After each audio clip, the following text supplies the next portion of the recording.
in Psalm 22. Can you memorize Psalm 22? Where it starts by, my God, why have you forsaken me?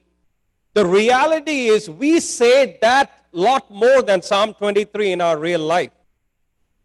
Why did you forsake me, God? Why me? Why am I in this situation? Why? I came to church. Why did this happen to me? I paid the tithe. Why did this happen to me? Knowingly or unknowingly, we say, my God, why have you forsaken me? Lot more than, Lord is my shepherd. I shall not want. I shall not lack anything. This is a psalm by David where he cries out, and they cannot really pin a place where David actually went through such a struggle that he has given written over here.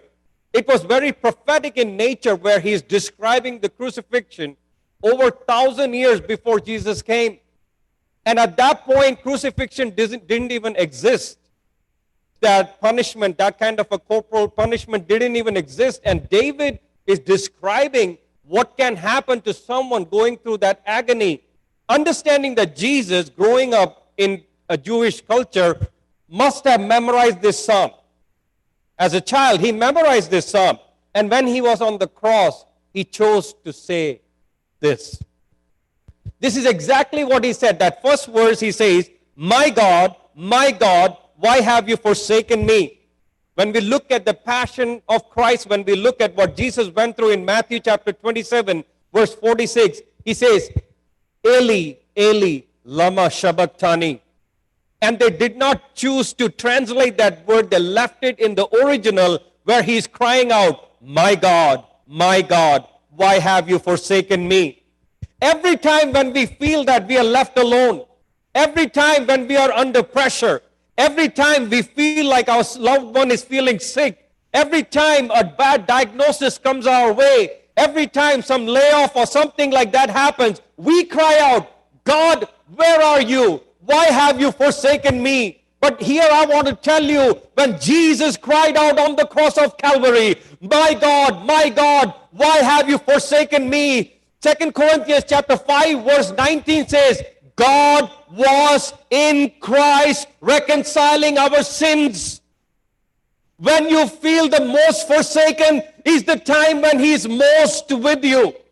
When you feel like left out and there is nobody with you, that's the time he is with you. Those are the seasons where you see only one set of footprints. Because you are in his arms.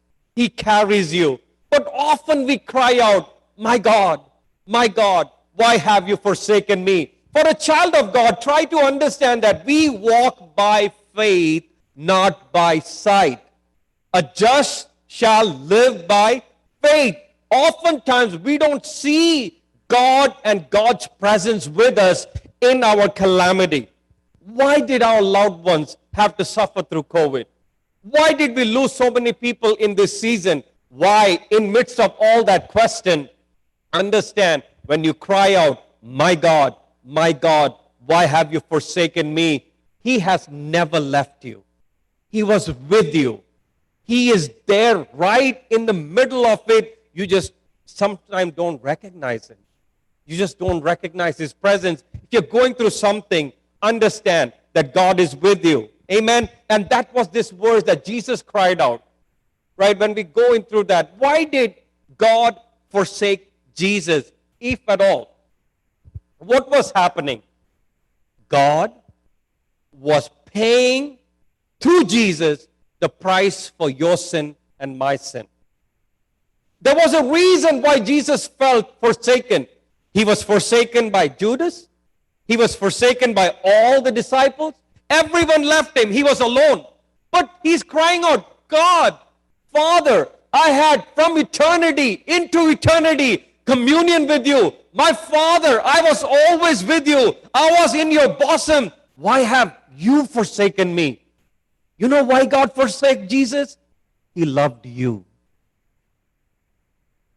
You were the reason why Father forsake him. Today as we have communion and because also we have the bishop with us, I want to be just very brief with this verse. I don't even want to look at the rest of the psalm. We will look another time.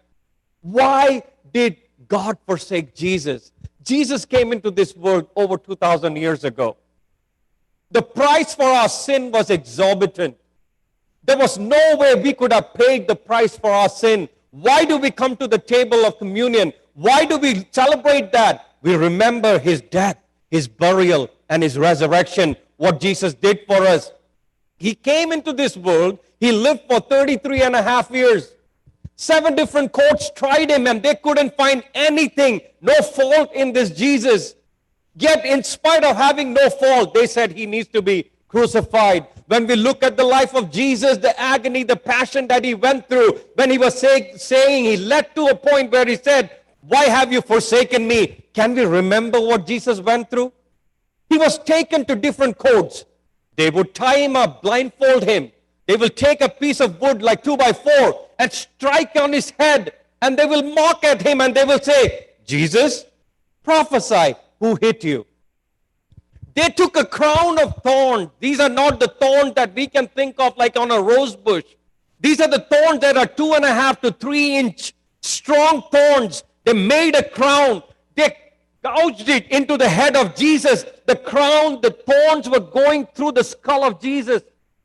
Blood was coming through the head of Jesus. And they took the piece of wood and they would strike the head of Jesus. These thorns will go deep into his skull. He was profusely bleeding from this head. My God, why have you forsaken me? He forsook Jesus because he loves you. This Jesus, while he's going, they spit on his face. He allowed people to spit on his face. They took the swords and they will take the wood and pieces and they will spit at him and they will pluck his beard. He was going through a lot of agony, lot of pain, and Jesus silently suffered through it because he loves you. He understands that you can never pay the price for sin, and God was putting entire wrath of God upon Jesus on the cross over there in that entire passion that Jesus was going through. Everywhere he was mocked. Everywhere he was made fun of. They put a robe made of purple just to make fun of him. They were mocking him. And eventually they come to a place and they say like, crucify him. Right? People are all saying, crucify this Jesus. And Pilate, he felt bad. He's like, I don't see anything wrong with him. And people are like, no, crucify him. So in order to please the people, they said, let's take him to be scourged. Scourging is a very difficult process. As we understand, scourging is a process where they strip a person completely naked and they tie him to a stump of wood. So Jesus was bare naked, standing tied up to a piece of wood, his back open, and there are Roman soldiers known as lictors. The lictors will have whip in their hands and it will have 7 strands on it. At the end of the strand, there are bone pieces and metal pieces. The lictor will take the whip and he will strike the body of Jesus. The whip will go around the body and will get gouged into the body of Jesus' flesh and they will pull it out. That was whip number 1. And there will be a different lictor standing on the other side. He will whip Jesus again. And the whip will go around the body of Jesus and will get deep into the flesh of Jesus. They will pull it out. Jesus suffered 39 whipping like that. His body was completely broken. Isaiah chapter 52 says that people could not even recognize him as a human being at that point. Completely blue, completely swollen. He is bleeding from everywhere. And in spite of all this, they had no mercy on him. They put a cross on him to carry it to Golgotha. Cross is not that cute thing that you wear on your necklace. It's a heavy piece of wood, at least 100 to 120 pounds, that can carry the weight of a human being. And on this broken back, where it's very rough, instead of putting some balm on it, they put this cross. It's a rough piece of wood. It's not smooth at all. The tree bark is on it. And when Jesus would take a step, it was rubbing on his body. He was in pain. My God, my God, why have you forsaken me? God's answer is, I love you, my child. Somebody has to pay for your sins. There is no way you can pay for your sins. And Jesus is walking through Via Dolorosa, going towards Golgotha. He would fall down, stumble. Instead of helping him, they will take a whip and hit him again. The pain, the agony, the suffering. Finally, they caught Simon named from Cyrene and said, you carry the cross for him. Under compulsion, he took the cross. Jesus gets to the top. They lay Jesus down. They put the cross on the floor, right? And they took the nail. These are long nails. It has to go through the wrist of Jesus because the whole body has to hang on the cross. They took the nail, and the Roman soldier will take the hammer and they will just strike it. Jesus' hands was getting pierced with the nails of the Roman soldiers, and they stretched the other hand, and they stretched the hand that took the nail. Can you imagine the pain and the agony and the struggle that Jesus went through? They took his foot, they put it on each other, and they put him on an angle. They won't let you stand, because when you're on the cross, you die of asphyxiation. You cannot breathe. So when you're standing, you will take a deep breath. So in order to prevent that, they will lock you up on an angle, and they took the nail and put it through the feet of Jesus. They hoisted this cross and they pushed it into that hole where the cross has to be. His entire body was dangling on the cross. Pain, agony, suffering that Jesus was going through. That's where they came up with the term excruciating pain. The pain that can come only through crucifixion. Such a deep pain that Jesus was going through. He says on the cross, Father, my God. Till now he was always calling God as Father. But here he stops calling him Father. He says, he's identifying with you. He's identifying with me. He's calling his own Father. My God. My God. Of all the people in the world, of everyone else, why have you forsaken me? Father forsook Jesus because he loves you. There was a great transaction that was taking place. They took a spear because Jesus said, it is finished. And he gave up his spirit. He did not say, I am finished. He said, it is finished. I finished everything that needs to be done. And the soldier came and struck through the spear, through the side. It hit the pericardium of Jesus, the heart. And blood cells, the red blood cells and the white blood cells, that the blood and water started coming out of him. To a point there was no more blood left in his body. He shed his blood for my sin. He shed his blood for your sin. This morning when we are in the presence of the Lord, when we look at the table of the Lord, the reason we gather together is not mainly for fellowship. Primary reason is my sins have been atoned for. My sins have been paid for. Jesus on that day paid the entire price that should have fallen on me. He gave up his spirit.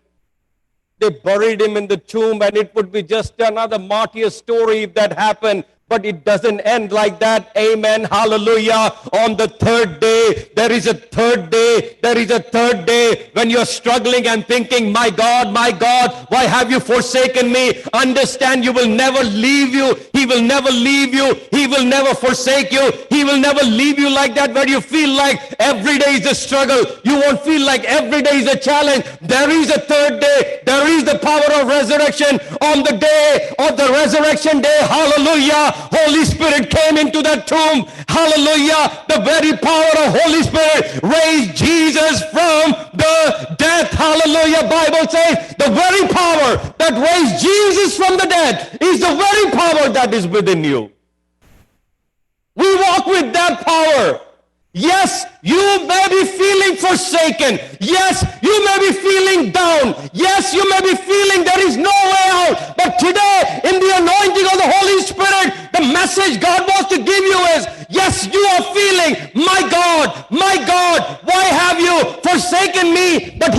not leave you there forever. There is a power of resurrection that will bring you out of what you are going through. Jesus rose from the dead. He was ascended to the Father. He sent down the Holy Spirit, our counselor, our guide, every step of our way. My God, why have you forsaken me? God forsook Jesus because he loved you. He saw value in you to crush his son on the cross of Calvary, to pay for your sin, to redeem you from your burden of sin. There is anyone listening to me, you feel like you're away from the Lord. You feel like you have never reconciled for what you have done wrong with the Lord. I want to give a moment as you close your eyes. Look into yourself. Can you remember the agony and the suffering that Jesus went through for you? Can you remember the price that he paid for you? As we turn our attention to the table of the Lord, let's remember what he has done for us. On a hill far away stood an old